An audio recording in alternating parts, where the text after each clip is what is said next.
فوری طور پہ صوبائی حکومت نے ایک میڈیکل بورڈ بنایا ہے پروفیسر عباس رضا صاحب کی قیادت میں ضلع ہاسپٹل کے، اور ان کے ساتھ جو ہے وہ تقریباً تمام جتنے شعبے ہیں میڈیکل سائنس کے، ان کے بڑے اعلیٰ پائے کے جو ہے وہ پروفیسرز اور ڈاکٹرز اس میں شامل کیے گئے ہیں۔ وہ میڈیکل بورڈ حمزہ شہباز صاحب کی فل ایگزامینیشن کرے گا، میڈیکل ایگزامینیشن ہوگی، ان کی لک آفٹر ہوگی،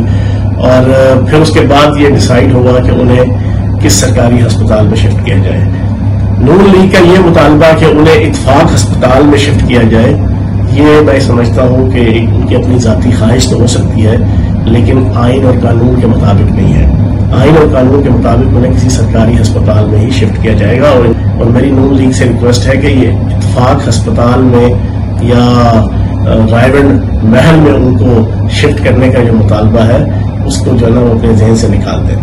پاکستانی عوام کے سامنے کم از کم آل پاکستان لوٹمار ایسوسی ایشن اور مولوی فضل الرحمان صاحب کی دل کی بات وہ ساروں کے سامنے اشکارا ہوگی، اور انشاءاللہ یہ APCB ناکام اور نامراد ہوگی، اور ان کی قسمت میں رسوائی جگ ہسائی کے علاوہ اور کچھ نہیں آئے گا۔